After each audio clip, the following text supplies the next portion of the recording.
O drama das enchentes vivido por Blumenau nos anos de 1983 e 1984. A chuva começou em julho de 1983 e não parou mais nos dias subsequentes, afetando toda a região do Vale do Itajaí e também a região sul do estado de Santa Catarina.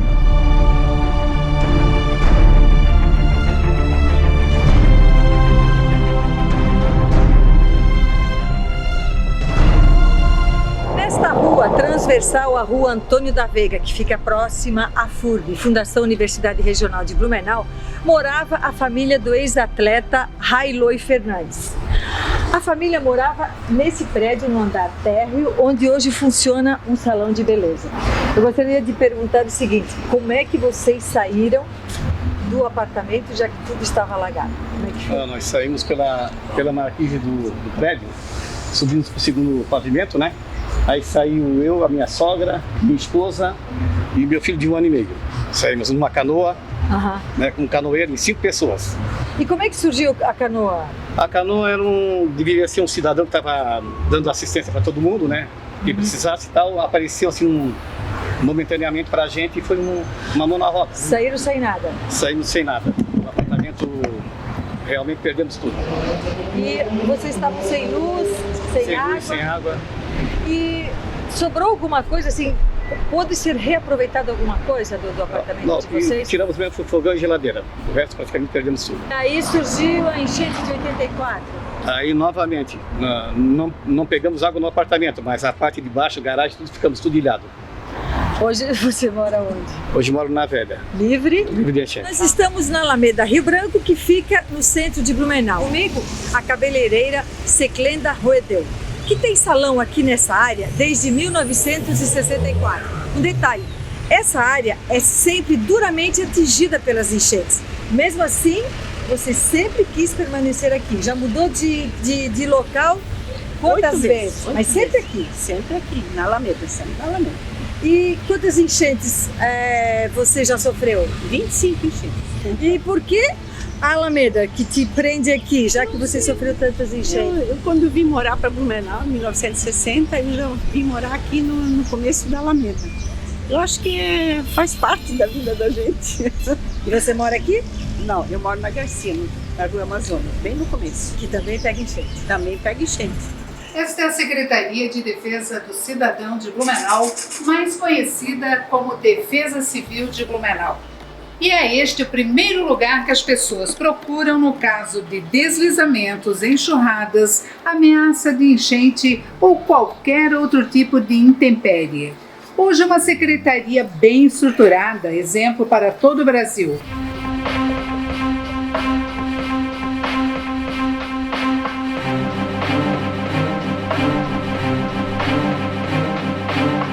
Tatiane Martins é diretora de meteorologia do Alerta Blue, responsável pela emissão de alertas e avisos meteorológicos associados a eventos extremos que possam vir a acontecer no município. Tatiane, o que gerou as enchentes de 83 e 84? Olha, tivemos uma condição de muita instabilidade durante principalmente o ano de 83. Nós temos um fenômeno de grande escala que é chamado de El Niño. Esse sistema, que atinge e influencia as condições climáticas do globo inteiro, ele é conhecido por causar um aumento das precipitações no sul do Brasil. E esse fenômeno El Niño, ele estava presente, estava atuante no ano de 1983. No dia 9 de julho, o rio Itajaí-Açu atingia o nível máximo de 15 metros e 34 centímetros. Blumenau ficou alagada durante 32 dias, de 6 de julho até 5 de agosto de 1983. Residências, comércio, indústrias ficaram ilhadas, alagadas. Qualquer tipo de comunicação estava desativado, cortado. Contava-se apenas com os radioamadores que tiveram um importante papel nas operações de salvamento das pessoas ilhadas, desesperadas. personalidade fundamental nas enchentes de 83 e 84, quando Blumenau estava totalmente isolada. Não havia telefone, não havia energia elétrica, as rádios estavam fora do ar. Das barragens até Florianópolis, a única forma de comunicação era através do rádio amador. Como foi viver essas enchentes de 83 e 84, dona Alda? Foi para nós o ensaio geral. Nós sabíamos por legislação que estaríamos à disposição em caso de emergência, mas essa de 83 foi a primeira vez que os radioamadores do Itajaí, Vale do Itajaí inteiro, se mobilizaram e formaram essa rede de comunicação.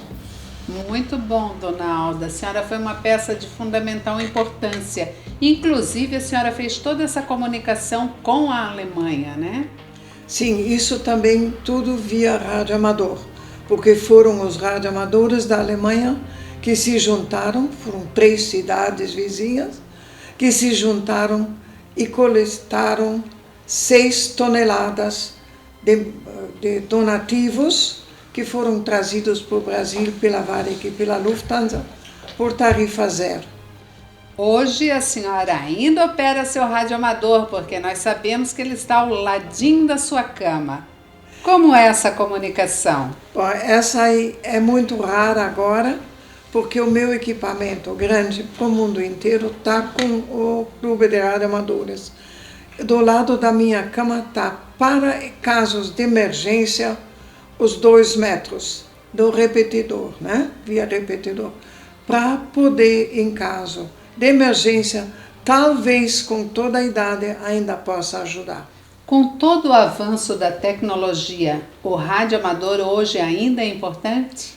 A tecnologia e a moderna técnica também alcançou as estações dos radioamadores. E o radioamador, desde o acidente com os Twin Towers em Manhattan, tem um reconhecimento enorme no mundo inteiro. Por que o radioamador é importante? Como ele funciona na prática? Na prática é que aqui no Brasil, por lei, o radioamador que é reservista do Exército pode ser chamado em caso de emergência, de calamidade pública, de qualquer necessidade, tanto da prefeitura como do Exército, como qualquer organização que ajuda uma comunidade. O celular, por exemplo, no caso de uma enchente, uma catástrofe, ele logo termina, a bateria acaba. O radioamador tem vida longa. Como é isso, dona Alda? O teu celular é o irmãozinho mais novo daquilo que nós já praticamos em 83. Radioamadorismo via repetidora. E os nossos equipamentos não precisam de linhas elétricas. Eles funcionam com uma bateria de carro de 12 volts. Todos eles. Blumenau, Rio do Sul e Itajaí foram cidades que muito sofreram com a inundação. Prejuízos enormes. Um ano depois, em 1984, outra grande enchente, mas que durou menos dias e atingiu até mais que a cheia anterior, 15 metros e 46 centímetros, 12 centímetros a mais. Vítimas fatais.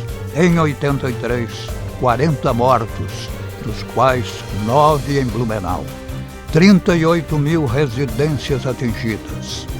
Em 84, 16 mortos, 2 em Blumenau. 70 mil pessoas desabrigadas, 150 mil desalojadas. Números que talvez tenham sido maiores em virtude da violência das águas do Itajaí-Açu, atrapalhando inclusive até as estatísticas na ocasião. Foi aqui, nesse terreno, atrás do Hospital Santa Isabel, que na grande enchente de 1983, 5 corpos tiveram que ser enterrados. Pessoas que morreram no hospital, que não tinha energia elétrica e por isso não era possível conservar aqueles cadáveres. Foi difícil para a cidade inteira, e nós estamos aqui com o Dr. Newton Mota, cardiologista, que viveu toda essa situação. Como foi viver isso, Dr. Mota? O momento era outro. Hoje a gente voltando ao passado, falando até fica fácil, vamos dizer, mas se refletirmos naquele ambiente, naquele momento, você não sabia o que seria do dia seguinte. 15 dias no total, depois verificamos, ficou a cidade embaixo d'água. Durou uma enchente que durou um mês, 15 dias de sobe e desce a água. Sem energia, não havia a mínima condição de uma previsão. O que vai acontecer? Onde conservar esse cadáver? Em respeito à família, ao morto também, vão dar um tratamento digno. E o tratamento digno naquele momento era sepultá-lo numa cova rasa, devidamente embalado, vamos chamar assim, aguardando o momento que a família pudesse recolhê-lo. E de lá para cá, Dr. Mota, o que mudou? É mais fácil encarar uma enchente hoje? Sem dúvida. Já no ano 2008 houve uma situação muito trágica também aqui no Vale. Mas 83 para cá, nós tivemos algumas coisas que cresceram. Por exemplo, à minha esquerda aqui, nós temos um heliponto, coisa que não existia naquela época. O helicóptero descia ao lado do colégio, nem no hospital podia descer. E hoje nós temos um heliponto, a Defesa Civil estruturada, então, mas não estamos livres de uma outra catástrofe. Um imprevisto pode acontecer, mas diferente hoje que o hospital tem um gerador próprio, que naquela época não tinha, o que tinha estava embaixo d'água. Então o hospital já no ano seguinte, o Estado tomou providência e colocou um gerador fora no nível de enchente da Santa Isabel. Então muita coisa mudou. Eu citei só um gerador próprio e um heliponto para o acesso, trazer remédio, levar paciente, trazer paciente. Era bem mais complicado, porque eu entrei dentro do helicóptero, eu tinha os 2 soldados lá, me levaram, e eu com aquelas dores que a gente, né, naquele momento, que quando a gente está nascendo o filho, a gente passa por essa dificuldade já, eu não sabia o que ia acontecer, nem uma noção de nada, quanto tempo ia demorar para chegar lá, quanto tempo que eu poderia ficar assim ainda no estado que eu estava. O parto foi no dia 10 de julho e a enchente começou no dia 7 de julho. Foi tudo muito complicado, porque quando começou a enchente, nós não poderíamos imaginar que ela seria desse volume, né? Seria tão grande. E o meu parto estava marcado para o dia 10.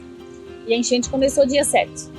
Mas quando eu entrei em trabalho de parto, nós fomos até o local onde tinha uma médica ginecologista que estava atendendo as pessoas. Isso. Lá onde era o clube do Rivage. Tinha um lugar onde ela estava atendendo na casa dela. E que daí tinha um lugar também que poderia pousar o helicóptero. Que foi o que salvou eu e o Levi. Porque eles conseguiram chamar o helicóptero, ele conseguiu vir e nos levar para o hospital, onde, chegando lá, o Levi nasceu. É um fato interessante, porque sempre que, desde pequeno, sempre houve, né, essa história da enchente. E a mãe sempre comenta que cada vez que vai ter uma enchente, eu sempre fico mais agitado, fico, assim, oriçado, nervoso, porque a gente, né, por ter nascido, por ter essa carga histórica da enchente, mexe com a gente, né? Então, sempre que acontece algo, um evento climático, a gente tenta também ajudar os outros para também devolver um pouco para as pessoas o que foi feito pela gente, né? Porque se não tivesse conseguido o helicóptero pousar, as pessoas que ajudaram a chamar o helicóptero, a coragem do piloto, porque ele já relatou uma vez que para ele conseguir pousar no Santa Catarina, ele teve que, com as hélices do helicóptero, cortar a árvore. Então ele teve um pouso bem difícil, e agradecer pela coragem dessas pessoas, né, que possibilitaram, né, levar minha mãe até o hospital e possibilitaram fazer com que eu viesse a nascer e estar aqui hoje. Bom, e naquela época o senhor sofreu muitas críticas por pensar numa festa enquanto a cidade se recuperava da segunda tragédia consecutiva. Miriam, eu tenho certeza que talvez tenha sido o período daqueles 6 anos que eu mais fui criticado.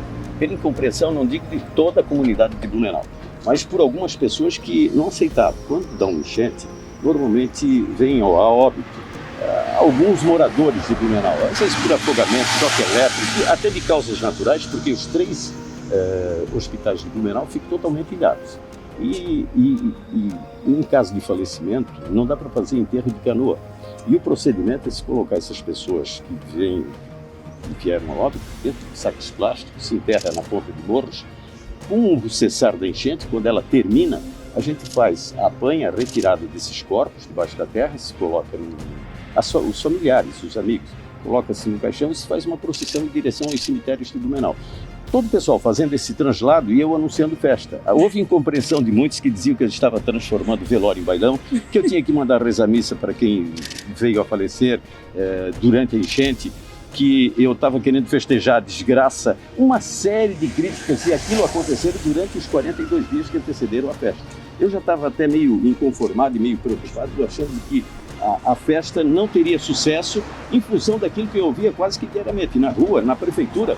Eu lembro do senhor que chegou na prefeitura depois da meia-noite, ele veio com o Jornal de Santa Catarina para me fazer uma crítica, porque tinha anunciado uma festa logo depois da segunda grande enchente de Blumenau. E quem mais ajudou Blumenau na recuperação dessas tragédias, em termos de empresas públicas, privadas?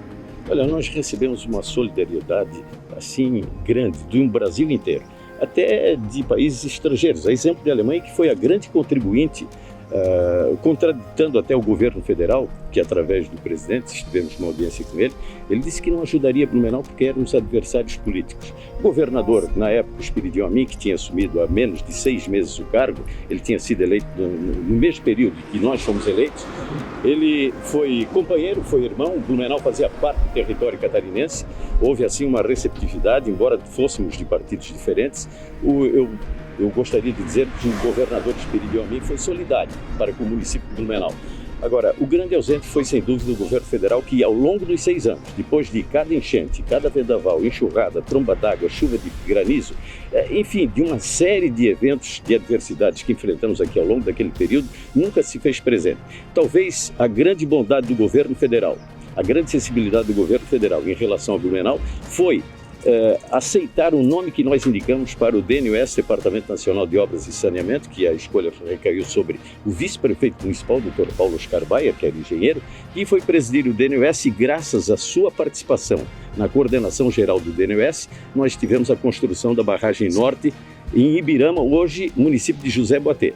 E o Dr. Paulo tem um mérito todo particular. O projeto que era inicialmente para comportar aquilo que a barragem de Itaió e a barragem de Ituporanga, elas reservavam em termos de água, aquela reservaria exatamente o somatório das duas. Ele duplicou o projeto, retendo água nessa de José Boatê, exatamente o dobro do somatório das duas, e hoje a gente está meio propenso a acreditar, ou firmemente acreditando, que jamais teremos uma enchente do porte de 1983 e 1984, graças à construção daquela barragem que foi liderada, comandada por um blumenauense. Se não tivéssemos emplacado, talvez, o nome do Dr. Paulo Oscar Baia na condução do Departamento Nacional de Obras e Saneamento, provavelmente a barragem não teria saído, porque até hoje, durante muito tempo, nós reivindicávamos essa obra e o governo federal era insensível. Esta é a rua mais famosa de Blumenau, a 15 de novembro.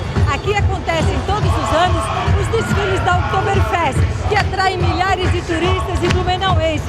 É a mais alegre manifestação de orgulho às tradições alemãs preservadas na cidade. Como é que foi participar dessa operação de auxílio à população nessas duas catástrofes? Bem, o batalhão ele já participava ativamente em toda a situação de enchentes em Blumenau. Eu costumo dizer que a enchente de 83 ele é um divisor das águas aqui para a nossa região em Blumenau. Blumenauense sempre conviveu com as enchentes e então tinha maneiras, né, as maneiras habituais de trabalhar com a enchente era levantar os móveis. Né? Então, já acostumado com os níveis da água, ele levantava os móveis, esperava a água baixar, com a própria água da enchente, ele lavava a casa, voltava os móveis ao local, né? E voltava à vida normal. A enchente de 83, ela veio quebrar esse paradigma.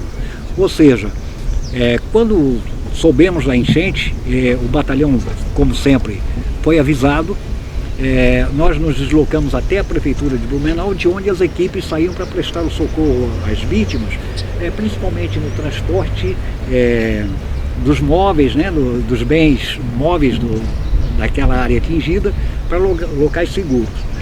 E então, feito isso, o batalhão deslocou-se até a Prefeitura e dali nós começamos a prestar o socorro. E como eu falei anteriormente, como o blumenauense estava acostumado com enchentes de 10, 11, 12 metros, dessa vez também ele fez os mesmos procedimentos, ou seja, levantou os móveis, foi para a parte superior da casa e ficou esperando o nível das águas baixar. Como o nível das águas não baixou, pelo contrário, aumentou, chegando até os níveis de 15 metros e 34, toda esse costume ele foi por água abaixo, literalmente, né? Ou seja, perderam tudo que tinha porque não conseguiram mais retirar os móveis de casa. Então eu costumo dizer, se Blumenau convivia com as enchentes de uma maneira, a partir de 83 ele passou a ver a enchente de outra maneira. Muitas pessoas perderam tudo em Blumenau. O que a primeira enchente não destruiu, acabou sofrendo um ano depois. O prejuízo estimado foi de 13 bilhões de cruzeiros, a moeda da época. Hoje a gente vendo o Rio Itajaí-Açu mansinho, já 3 décadas que se passaram, né, nas últimas enchentes. Parece uma coisa tão longe, né? Hoje, de que forma Blumenau estaria preparada, diferentemente do que houve no passado, para uma grande enchente novamente? Essa pergunta é uma incógnita, porque embora a gente esteja muito bem estruturado, tanto com órgãos da Defesa Civil, a Defesa do Cidadão, existe uma estrutura de preparação. O problema é quando acontece o evento. Nós temos situações e características diferentes das inundações, dos deslizamentos, né? Então, se na época nós tivemos uma enchente nessas proporções, com esse nível elevado, nós tivemos também obras que vieram para diminuir, né, esse risco. Por exemplo, a barragem de José Boatê foi construída após a enchente de 84. A grande capacidade de retenção de água dessa barragem é de 300 milhões de litros cúbicos, né? Ou seja, é uma grande quantidade de água que é retida e não vem para cá. Mas nós também tivemos episódios depois disso de outras enchentes, né, onde a população, ela sabendo que chega água naquela até determinada cota de enchente que nós chamamos, ela tem tempo para se preparar. Tudo depende do evento que está acontecendo. Nós estamos na rua 7 de Maio, no bairro Itopava Norte. Na enchente de 1983, a dona de casa, Marlene Ferrari, morava naquela casa ali, com os pais, 3 irmãos e um sobrinho. A água chegou até aqui. Ela ficou... Aquela partezinha ali, ó, daquele buraquinho em cima, perto do telhado ali, tá vendo? Isso ali só pra cima que ficou de fora, o resto tá tudo na água. Depois da enchente ela sofreu modificações, sim, né? Ela era 1,5 metro mais baixo, tá? Daí foi levantado 1,5 metro mais. E aí vocês saíram de canoa? De canoa. Como é que foi? Meus pais foram para Francisco Margarida, né? Francisco Margarida. Eu com a minha irmã adotiva fomos no Seu Tijucano, você via lá na frente. E o meu sobrinho, que era bebê, tinha quase 2 aninhos, e meu irmão mais novo de 11 foram para Fortaleza. E o outro ficou na rua 15, que trabalhava. Vocês recuperaram alguma coisa do que ficou na casa? Não, só uma geladeira, a única coisa que sobrou. Mas você estava me contando que sofreram assim, momentos de terror, de pânico na canoa à noite, né? À noite.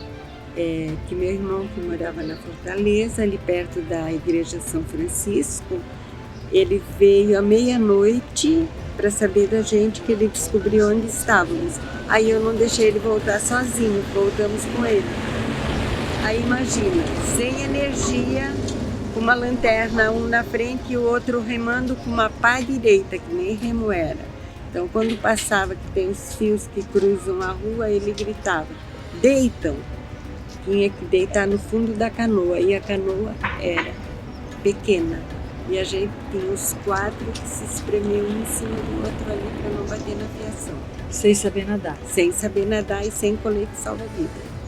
E depois vocês voltaram para a mesma casa? Voltamos para a mesma casa. Para secar, o que a gente fez? Pegou uns latão grande, botou carvão, acendeu e ia pondo dentro da casa para tirar toda a umidade que tinha. E aí a gente foi comprando uma cama, outra cama. Devagarinho fomos repondo as coisas, mas foi perdido tudo. E o seu pai, que é pedreiro, fez a casa atrás? Fez. Mais alta? Mais alta. Onde vocês moram? Onde moramos agora, graças a Deus. Eu estou com a historiadora Sueli Petri, diretora do Patrimônio Histórico Museológico de Blumenau. Ela que vai nos apresentar esse complexo histórico que sofreu várias enchentes desde a fundação da colônia alemã em 1850. Então, esse lugar aqui também ficou embaixo da água várias vezes, né? Você tem ideia de quantas enchentes Blumenau já teve desde a fundação? Para falar de Blumenau, falar desse espaço que é o Centro Histórico de Blumenau, onde estão localizados o complexo do Museu da Família Colonial, a antiga sede da colônia Blumenau. Aqui residiram o sobrinho do fundador, Vitor Gärtner, o vice-diretor da colônia. O próprio fundador também tinha nesta área histórica a sua residência. Então, falar de Blumenau, falar das enchentes, é falar da história e, ao mesmo tempo, dos seus momentos felizes e dos seus momentos mais tristes, que foram as enchentes. E justamente essa área do antigo Stadtplatz, ela foi atingida muitas vezes pelas águas. Nós tivemos a enchente de 1852, 1880, 1911, 1983 e 84. Por que eu estou citando essas e deixando as demais para trás? Porque são as mais de nível de água bem mais intensa, acima de 15 metros. E essa área do complexo histórico da Fundação Cultural de Blumenau, ela foi atingida drasticamente, com muitas perdas. E aí vem a pergunta: por que Blumenau idealizou o seu complexo da história de fundar a cidade justamente nessa área, onde hoje nós temos a Alameda Duque de Caxias, que popularmente o povo a conhece como a Rua das Palmeiras, justamente porque nós temos o rio Itajaí-Açu, que é o nosso rio de encanto e desencanto. Um rio de uma beleza extraordinária, mas ao mesmo tempo ele nos causa muito prejuízo na época das enchentes. E a sua navegabilidade é justamente em frente à Praça Hercílio Luz. Então foram os fatores que fizeram e contribuíram para que o fundador idealizasse nesse espaço a colônia Blumenau. E justamente respondendo à sua pergunta, quantas cheias nós tivemos, então de grande porte, exatamente é de 80, de 11, de 83 e 84, acima de 17 metros. Se formos contar as cheias de 1900, de uma altura de 10 metros, elas ultrapassam as 70 enchentes. As enchentes são cíclicas a cada 40 anos e isso não está acontecendo novamente por causa das barragens de contenção, né? A importância das barragens para o Vale do Itajaí, agora eu já não falo mais só de Blumenau, mas sim para todo o Vale do Itajaí, ela é muito grande, ela é importantíssima. E existem estudos para ampliar o número de barragens. E foi um movimento liderado pelos blumenauenses, pela população do Vale do Itajaí, a imprensa, a radiofonia da época, se organizou e iniciou todo um processo de Blumenau precisa de barragens. E isso fluiu e finalmente foi edificado então as barragens norte, na região acima de Rio do Sul, na região de Itaió, em Ibirama, e elas têm o poder de conter aproximadamente um nível de 3 metros, por isso que quando temos as cheias de 12, 13 metros, que ainda ocorrem, elas poderiam ter um volume bem maior. E dessa forma, essas cheias de 83 e 84, além de nós termos muitas perdas, ela trouxe mudanças radicais para a cidade, como eu já mencionei. E o que ocorre? A indústria, o comércio foram amargamente atingidos. Inclusive, nós tivemos uma empresa que se organizou e fez um muro de contenção, que é a empresa Teca. Nas duas enchentes ficaram inundados o centro de Blumenau, o comércio da Rua 15, a quase totalidade dos bairros. E então, quando as águas baixaram, a solidariedade se fez sentir. Blumenau, cidade benquista no país e também no exterior, recebeu muito apoio para sua reconstrução, e que não foi fácil. Importante contribuição veio do governo alemão, ajudando na implantação de loteamentos, na construção de casas populares. O povo de Blumenau, sempre organizado e ordeiro, mais uma vez dava exemplos. Assim que as águas iam baixando, com as vassouras nas mãos, começavam a limpar tudo com a água da própria enchente. Seu Eusébio tem 76 anos e é dono da sorveteria mais famosa de Blumenau, a Sorveteria Schmidt, que fica aqui na Rua Floriano Peixoto, em frente ao Hospital Santa Isabel. E ele disse que já enfrentou mais de 30 enchentes. É verdade isso, seu Schmidt? Fala para nós. Olha, desde 74, umas 30 enchentes eu passei, desde 74. E como é que foi enfrentar isso tudo? Foi difícil, não foi fácil, né? Foi muito trabalhado mesmo. Muita sujeira, muita... Até onde que veio a água aqui? Aqui, a enchente de 83 foi 15 metros. Metragem do rio, 15 metros. 15 e 34. E aqui do piso para cima pegou 5 metros. Para cima do teto, então? É, acima do piso, por assim. Sim, mas daqui aí passou do teto. Passou do teto a sorveteria. A rua toda? A rua toda. E como é que 83 e 84 foi uma cadastre muito feia, né? Foi demais. Senão a gente estava acostumado assim com as enchentes de 11 metros, 12. Quando chegava a 13 metros era grande. Já era grande, 15 grande. Então, né? Com 15, então, foi lamentável demais. Ivo Hadles é um homem que vive a cultura e o social da cidade. Vamos sentar um pouquinho, Ivo? Vamos. Nesses 35 anos, o que mudou em Blumenau?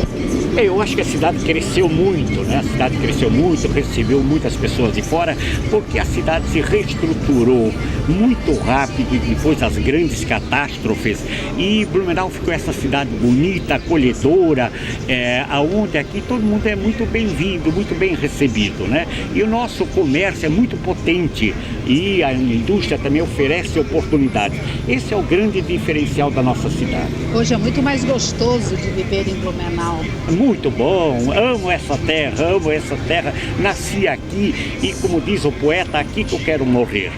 Ivo, você foi presidente da Comissão de Liberação do Fundo de Garantia e também da Comissão de Alimentação. Como é que funcionavam essas questões? A Câmara de Vereadores escalou 4 vereadores para que organizasse uma comissão para a liberação do Fundo de Garantia. E esses companheiros vereadores me escolheram como presidente, cuja finalidade é nós irmos a Florianópolis pelo sistema precário que a cidade estava, pelo caos que estava atravessando, para que esse dinheiro viesse ser injetado novamente na cidade de Blumenau. E se fosse mandado por aqui através da Caixa Econômica, seria aqueles pacotaços. Nós montamos dentro da Câmara de Vereadores a comissão e lá nós atendemos a população.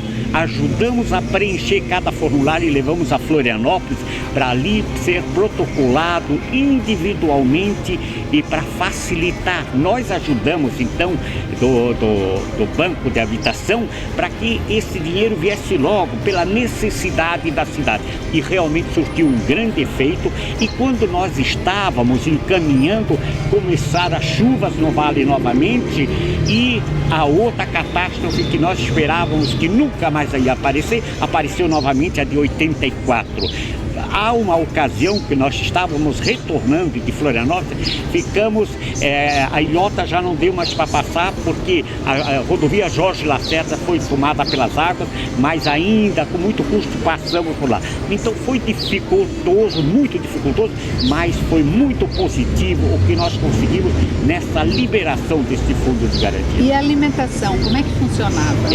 Esse é na hora das grandes catástrofes, onde a maioria da população tinha as suas casas cobertas de água e não tinham aonde se alimentar. Então nós providenciamos, também fui presidente da Comissão de Alimentação. Então principalmente um dos grandes da região norte foi aonde a antiga empresa Nossa Senhora da Glória, com auxílio do nosso glorioso 23BI, que organizava as filas e as pessoas para que pudesse ir lá. E lá os voluntários, muita gente voluntária, ia lá ajudar a cozinhar, para que cada um pudesse pegar uma marmitinha, ao menos um almoço ou uma janta quentinha.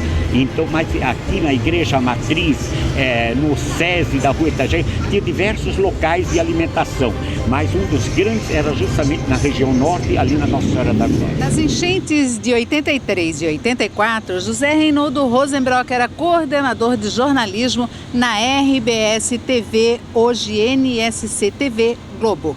José Reinaldo, como foi viver essa experiência dessas duas grandes enchentes, jornalisticamente falando? Jornalisticamente falando, as duas enchentes de 83 e 84, elas se assemelharam a uma cheia ocorrida e que eu também cobri quando trabalhava no jornal O Estado, em Florianópolis, na cidade de Tubarão e no Vale do Tubarão.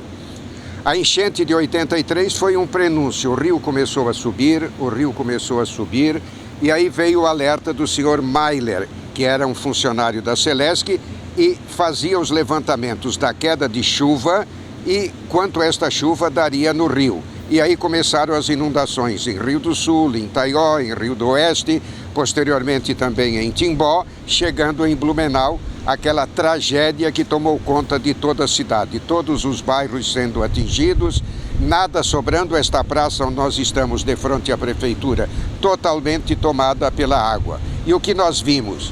Um povo bravo, um povo trabalhador, mas que no momento não tinha comida e nem água. E quando você também andou de helicóptero verificando a situação, o blumenauense no alto dos morros pedindo comida e pedindo água. Felizmente tivemos a participação dos bombeiros, do Exército do 23º Batalhão de Infantaria, da Defesa Civil, que naqueles tempos não era tão atuante. Hoje a Defesa Civil é atuante em todos os sentidos. Mas o blumenauense que sentiu na carne a enchente de 83, ele soube se recuperar. E o desenvolvimento voltou, a economia voltou. E depois, não se sabia que um ano depois, uma enchente muito maior, Marili, viria a tomar conta da cidade de Blumenau e do Vale do Itajaí. Uma tragédia que se repetiu igual à enchente de 1911, quando a cidade era pequena. Mas a tragédia de 84 foi maior.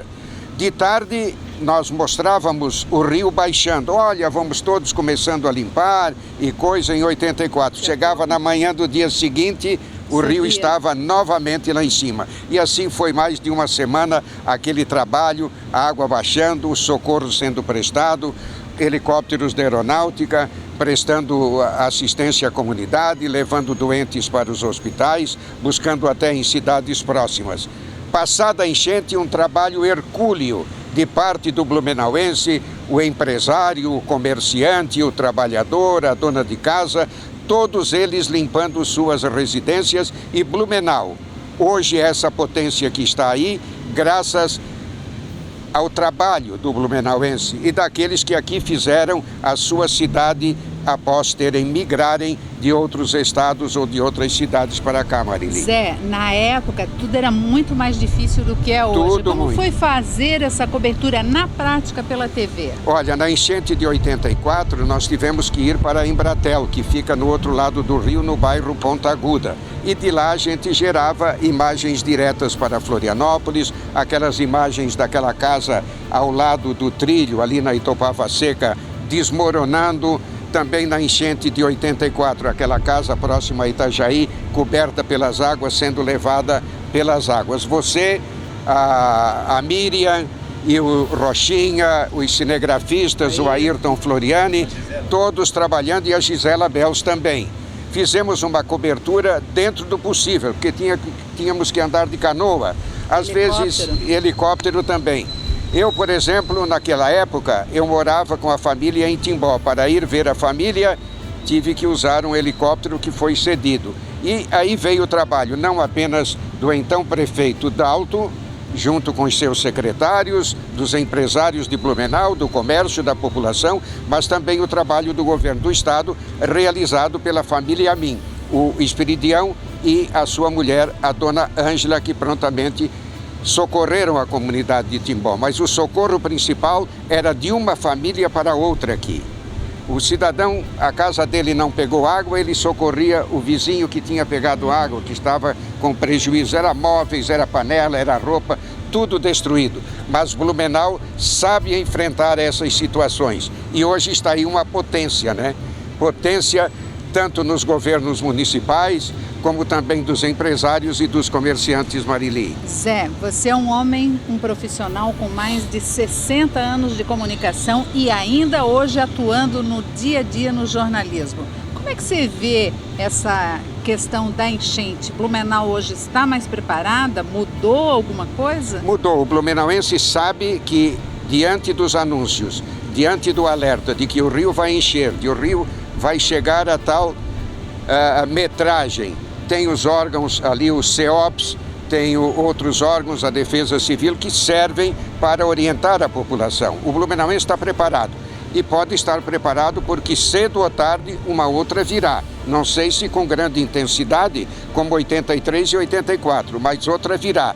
Quem esperava que Belo Horizonte e cidades em volta, que ficam lá no alto, fossem atingidas com mais de 60 mortos? Aqui nós temos enchente, um socorre o outro, e o número de vítimas, de óbitos é muito pequeno aqui na região do Vale. Nas enchentes de 1983 e 84, o seu José Augusto Nóbrega era chefe de gabinete da prefeitura. E naquela época ele acumulava também a função de secretário da CONDEG, Comissão Municipal de Defesa Civil. Como é que era trabalhar naquelas condições, com menos tecnologia e menos barragens? Realmente, eu posso dizer, na época nós tínhamos que trabalhar daquela maneira, porque não havia, como você mesmo disse, a tecnologia que existe hoje, mas de qualquer maneira fornecíamos previsões do nível do rio através do senhor Mailer, da usina Salto da Celeste, que fazia os cálculos, o senhor Iago Longerhausen, que também fazia cálculos de previsão, e era um trabalho, posso dizer, até artesanal. Inclusive eu estou vendo aqui tudo escrito à mão, o nível das águas, né, em 7 municípios, incluindo Blumenau, e com essa medição é que se fazia o cálculo e dava certo? Exatamente. O senhor Mailer, da Celeste, o senhor Iago Longerhausen, faziam os cálculos de previsão. Eram 2 tipos de previsões diferentes, 2 tipos de cálculos diferentes, e os 2 batiam. Nós checávamos, batiam os 2, então as informações eram dadas à população sobre os níveis que viriam do rio Itajaí-Açu iria alcançar nas próximas horas. Nas enchentes de 1983 e 1984, o militar Carlos Olímpio Menestrina atuou bravamente para ajudar os flagelados de Blumenau e região. Menestrina, como foi essa atuação? Bom, eu em 83 eu tinha acabado de me formar na academia da Polícia Militar, na época que o bombeiro então pertencia à corporação da Polícia Militar. E naquela fatídica tragédia da enchente de 83, que foi uma das maiores que assolou a cidade de Blumenau e região, eu fui designado e tive a oportunidade de administrar toda a distribuição de alimentos no aeroporto de Navegantes, com as aeronaves, os helicópteros que socorriam as comunidades que estavam já sem suprimentos para se manter. Como é que está Blumenau para, no caso de uma nova enchente, como a cidade está? Está bem melhor preparada? Bom, historicamente Blumenau convive com as enchentes desde a sua fundação. Blumenau foi uma das primeiras cidades que se estruturou em termos de enfrentamento ao evento meteorológico chamado enchente. Inclusive era referência a nível nacional e internacional pela sua estrutura. Diz o ditado: passada a tempestade sempre vem a bonança. Blumenau, que tem no rio Itajaí-Açu o seu ícone, enfrenta às vezes o inverso. As forças da natureza transformam o rio em um corredor de devastação. Mas fica o exemplo da reconstrução, da força que move os blumenauenses, sempre em busca de novos caminhos, de novos horizontes.